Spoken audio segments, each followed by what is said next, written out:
తెలంగాణ ఉద్యమకారులని ముందు పెట్టేసుకొని రాజకీయాలు చేస్తూ బానిసత్వాన్ని హరించబోము తరించబోము అనుకుంటూ రాజకీయాలు ముందుకు తీసుకెళ్ళబోతా ఉన్నారు. వీళ్ళకి చేయడానికి పనేది శాత కావడం లేదు, కానీ ఉద్యమకారులను గుర్తించకుండా ఉద్యమకారుల స్తూపాలకే పూలమాలలు పుష్పగుచ్చాలు అందించుకుంటా వీళ్ళు రాజకీయాలు చేసుకుంటా పోతున్నారు. మరి గదేంద్ర చూద్దాం ఒకసారి.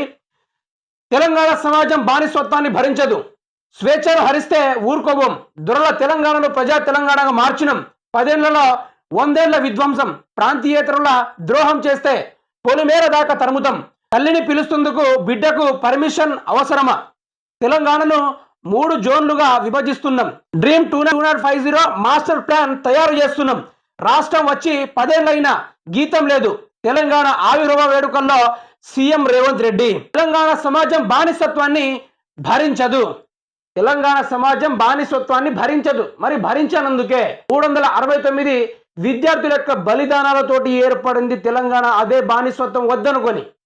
ఏ బానిసత్వము?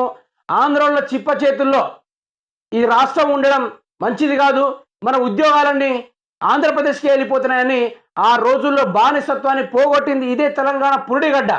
మరి ఆ గడ్డకి ఒత్తాసు పలకకుండా వచ్చింది ఇదే రేవంత్ రెడ్డి. ఈయన టీడీపీలో ఉన్నప్పుడు సోనియా గాంధీని విచ్చలవిడిగా తిట్టిన ఈ నాయకుడు ఈరోజు నా తల్లి సోనియమ్మ అంటున్నాడంటే మరి సోనియమ్మ గులాంగిరి అవుతున్నది ఎవరు, సోనియమ్మ బానిస అవుతున్నది ఎవరో ఇక్కడ తెలంగాణ రాష్ట్ర ప్రజలకు అర్థం కావాలి. మాట మాట్లాడితే సోనియమ్మ, మీటింగ్ పెడితే సోనియమ్మ, స్టార్ట్ చేస్తే జై సోనియమ్మ, ముగిస్తే జై సోనియమ్మ.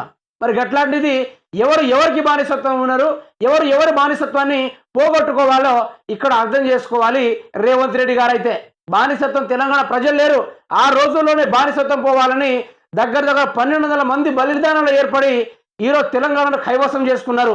అదే బానిసత్వం ఉండదని. కానీ మాట్లాడితే ఢిల్లీకి ఏమైనా చేయాలంటే పోయి పర్మిషన్ తీసుకురావాల్సింది, ఢిల్లీకి పోయి ఒకరి కింద బానిసత్వం చేసేది రేవంత్ రెడ్డి గారు. మీరే, అది మీకే తెలవాలి. మళ్ళీ ప్రజలకు సవాల్ ఇస్తున్నారు. స్వేచ్ఛను హరిస్తే ఊరుకోబం, దొరల తెలంగాణను ప్రజా తెలంగాణగా మార్చడం, దొరల తెలంగాణను ప్రజా తెలంగాణ మార్చడం కాదయ్యా, రెడ్డ తెలంగాణగా మార్చడం ఒక రాత రాయాల్సింది తీర్మానం వల్ల. ఈ రాష్ట్రంలో చూసినా ఏ పదవి చూసినా మినిస్టర్లు చూసుకున్నా, ముఖ్యమంత్రి పదవులు చూసుకున్నా, కింద ఎమ్మెల్యే పదవి చూసుకున్నా, నిన్న మొన్న ఎంపీ పదవులు చూసుకున్నా, ఎమ్మెల్సీ పదవులు చూసుకున్నా, కార్పొరేట్ స్థాయిలో కానీ లేకుంటే అసెంబ్లీలో చిన్న పదవులే కానీ ఏ పదవులు చూసుకున్నా కూడా మొత్తం ఆ పోస్టులని హరించింది ఇదే కాంగ్రెస్ గవర్నమెంట్లోని రెడ్లు మాత్రమే. దొరల రాజ్యాన్ని కూల్చింది రెడ్ల రాజ్యంగా మార్చడానికి. దొరరాజ్యం కుటుంబ పాలన, 2-3 పట్టుకొని కుటుంబ పాలన అన్నారే. మరి కింద నుంచి చూసుకుంటే పైదాకా మొత్తం వీళ్ళే, ఎక్కడ చూసినా కూడా వీళ్ళే, గింత గ్యాప్ లేకుండా వీళ్ళే.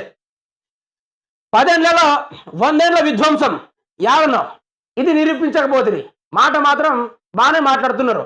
యాక్చువల్గా ముచ్చట ఏంటంటే నిన్న జరిగిన తెలంగాణ ఆవిర్భావ దినోత్సవం రోజున ఈయన దేని గురించి మాట్లాడాలి? తెలంగాణ రాష్ట్రం కోసం కొట్లాడిన అమరవీరుల గురించి, తెలంగాణ రాష్ట్రం కోసం ప్రాణాలు త్యాగం చేయడానికి సిద్ధంగా కూర్చున్న నిరాహార దీక్ష చేసుకొని అన్న పానీయాలు ముట్టుకోకుండా తెలంగాణను సాధించిన కేసీఆర్ గురించి మాట్లాడాలి. కానీ ఈసారి దాని గురించి మాట్లాడుతున్నాడు. దొరల రాజ్యం రెడ్ల రాజ్యం వచ్చే తెలంగాణ వాళ్ళు బానిసత్వం చేయొద్దు, నేను పోయి మాత్రము సోనియా గాంధీ మోచేతి నీళ్లు తాగాలనుకున్న బానిసత్వం ముచ్చట్లు మాట్లాడకుండా పోయింది మన రేవంత్ సారే. తెలంగాణ గురించి రోజంతా మాట్లాడినా, 10 రోజులు మాట్లాడినా కూడా తగ్గని పోరాటాలు ఉన్నాయి, తగ్గరాని బలిదానాలు ఉన్నాయి. ఒక్కొక్కరిది ఒక్కొక్క ప్రత్యేకత ఉంది. ఆ రీతిలో పోరాడి తెలంగాణని సపరేట్గా సాధించుకున్నారు ఈరోజు. మరి దాని గురించి మాట్లాడలేకపోతే ముఖ్యమంత్రి రేవంత్ రెడ్డి గారు ఏమన్నా అంటే మళ్ళీ సవతి పోరు పాటలు పాడుకున్నారు. తెలంగాణ ఆవిర్భావం దినోత్సవం రోజు కూడా ఈ సవతి పోరు ముచ్చట్లు మాత్రం వదులుకోలేదు. ప్రాంతీయేతరుల ద్రోహం చేస్తే పొలిమేర దాకా తరుముతాం. వాళ్ళని తరుముడేందో కానీ ఇచ్చిన హామీలు మీరు ఇవ్వకుంటే మాత్రం ప్రజలు మిమ్మల్ని తరిమి కొడతారు, గుడ్డలిప్పి తరుముతారు. ఇది జరిగే ముచ్చటే. మీరు కనుక ఆ 6 గ్యారెంటీలు అమలు చేయకుంటే, మీరు ఏదైతే అన్న ఆగస్టు 15 లోపు యమరాడ మీద ఒట్టు, శ్రీశైలం మీద ఒట్టు, యాదగిరి మీద ఒట్టు, సమ్మక్క సారలక్క మీద ఒట్టు, ఆ ఒట్లు గారు ఆ రోజు తీర్చకుంటే మాత్రము ఇదే తెలంగాణ రాష్ట్ర ప్రజలందరూ ఏకమయ్యి గుడ్డరెడ్డి తీసుకొడతారు. నేను చెప్తున్న ముచ్చట కాదు, ప్రజలు చెప్తున్న ముచ్చటే ఇది. అతి తక్కువలో వ్యతిరేకించబడ్డ ముఖ్యమంత్రి ఎవరైనా ఉన్నారా అంటే అది రేవంత్ రెడ్డి షార్ట్ లిస్ట్లో బయటికి వెళ్తాడు. తల్లిని పిలుస్తుందకు బిడ్డకు పర్మిషన్ అవసరమా? ఉండాలి దేనికైనా రేవంత్ రెడ్డి గారికి కొంచెం ఆయన ఎవరి తల్లి ఎవరి తల్లి? ఇప్పుడు రేవంత్ రెడ్డి గారు ఏమైనా మాట్లాడితే సోనియా గాంధీ తెలంగాణనిచ్చింది ఊరికనే ఇచ్చిందా ఏంది? అదే కాంగ్రెస్ ప్రభుత్వంలో 50 సంవత్సరాలు పరిపాలించిన ఈ కాంగ్రెస్ ప్రభుత్వంలో ఆ రోజు నుంచి మొదలు పెట్టుకుంటే ఈ రోజు దాకా 1262 మంది బలిదానాలు జరిగితే తెలంగాణ రాష్ట్రం ఏర్పడింది. అవన్నిటి వాటికన్నా ఇక పెద్ద పెద్ద నాయకులు సర్వాయి పాపాయి లాంటి వాళ్ళు, చాకాయి లైలమ్మ లాంటి వాళ్ళు ఆ రోజులు నిజాంతో కొట్లాడి మా తెలంగాణకు మాకు కావాలని ఆ రోజు కొట్లాడితే ఈ రోజు వచ్చేసి శ్రీకాంతాచారి లాంటి పెద్ద పెద్ద గొప్ప ఉద్యమ స్ఫూర్తి గల ప్రతి ఒక్క విద్యార్థులు ఉస్మానియాని భగ్గుమనేలా ఒంటిపైన పెట్రోల్ పోసుకొని మరి రోడ్ల మీద పరిగెత్తుకుంటూ ప్రాణాలు విడిచి తెలంగాణను తీసుకొచ్చారు. ఏమని అంటే సోనియా గాంధీ ఇచ్చింది, సోనియా గాంధీ ఇచ్చింది. ఇది కాదు ముఖ్యమంత్రి రేవంత్ రెడ్డి గారు.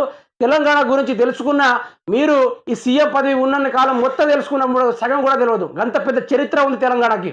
ఏమనంటే సోనియా గాంధీ ఇచ్చింది, సోనియా గాంధీ ఇచ్చింది. ఇంకేంది బానిసత్వం ముచ్చట్లు మాట్లాడితే మీరు రేవంత్ రెడ్డి గారు ప్రతిపక్షంలో ఏ విధంగా మాట్లాడారు, ఈ రోజే మాట్లాడుతున్నారు. సోనియా గాంధీ విపరీతంగా ఎంత అంటే చెప్పని రీతిలో రేవంత్ రెడ్డి అయితే పూజ పురస్కారాలు చేసేస్తున్నాడు సోనియా గాంధీకి అయితే. ఇది ఎక్కడ విడ్డూరమని ప్రశ్నిస్తే మాయమ్మ సోనియమ్మ అంటున్నాడు. తెలంగాణను 3 జోన్లుగా విభజిస్తున్నాం. ఇక రేవంత్ రెడ్డికి వచ్చేది ఏంటంటే ఇక సార్ గారు ఉద్యమకారుల గురించి మాట్లాడు, తెలంగాణ ఆవిర్భావ దినోత్సవం రోజు కూడా తెలంగాణ గురించి మాట్లాడు. కానీ సారు మాత్రం మళ్ళీ 3 జోన్లుగా డివైడ్ చేస్తున్నాడట తెలంగాణ రాష్ట్రాన్ని. అంటే పేర్లు మార్చుడు, లోగో మార్చుడు, ఇంకేమైనా ఉంటే గియే మారుస్తాడు సారు. సారుకు వచ్చేదేంది గియే. మరి ఆయన ఇచ్చిన హామీల గురించి ఏమైనా మాట్లాడతాడా ప్రజలారా? మీరే చూడండి. ఏ మీటింగ్లోనైనా ఎక్కడైనా మేము 6 గ్యారెంటీలు ఇచ్చేసినాం అంటున్నాడు తప్ప మేము ఇవ్వాల్సి కొన్ని ఉన్నాయి అని అంటున్నాడు. అంటే ఏదైనా ఉందా అంటే అది రుణమాఫీ మాత్రమే. ఇది ప్రజలకు ఒక్కటి అర్థం కావాలి. రేవంత్ సర్కారు పూర్తి స్థాయిలో కుట్ర కోణాలతో ముందుకు సాగుతుంది. ఒకరిపైన ఒకరు దుమ్మేసుకుంటా కాలాన్ని గడుపుకుంటూ పోతుంది. కానీ ప్రజలకు న్యాయం చేకూర్చే ఎటువంటి రవ్వంత పని కూడా చేయడం లేదు. మరి తెలంగాణ ఆవిర్భావ దినోత్సవం గురించి ఆయన మాట్లాడకుండా పక్కన పెట్టేస్తే అదే అమరవీరుల కుటుంబానికి 250 చదరపు గజాలు ఇస్తాన్న ముచ్చట పక్కన పెడితే ఆయన చేసింది, ఆయన మొదలు ఏం చేయాల్సిందంటే ఆయన మాత్రం ఎట్టి పరిస్థితుల ఆ అమరవీర కుటుంబాలను పిలిచి వారికి సత్కరించుడో, సన్మానం చేసుడో, ఆర్థిక సహాయం చేసుడో, మరి ఆ కాలంలో కేసీఆర్ కన్నా ఇంకా ఎక్కువ చూసుడో అలాంటి చేసుడు రేవంత్ రెడ్డి గారు చేయలేదు. ప్రజలకు ఒకటి అర్థం కావాలి. ఉద్యమాలు చేసేది ఒకరు, ప్రాణాలు విడిచేది ఒకరు. రాష్ట్రం వాళ్ళ ద్వారా ఏర్పడితే రాష్ట్రాన్ని కొసకొసకుండి మధ్యలోనే పనిచేసినట్టుగా చేసి వాళ్ళు మాత్రమే ఈరోజు సీఎంలు అవుతున్నారు, ముఖ్యమంత్రులు అవుతున్నారు, మంత్రులు అవుతున్నారు, ఎమ్మెల్యేలు అవుతున్నారు. కానీ ఉద్యమాలు చేసి ప్రాణాలు కోల్పోయిన కుటుంబాలు కూడా ఈరోజు నిన్న జరిగిన పరేడ్ గ్రౌండ్లో కూడా దగ్గర రాలేని పరిస్థితి. గిది ద్రోహం అంటే, గిది బానిసత్వం అంటే ఇది. దీని గురించి మాట్లాడుకోవాల్సింది చాలా ఉంది. ఇంకా రాబోయే రోజుల్లో దీని గురించి చర్చించుకునే ప్రయత్నం అయితే చేద్దాం.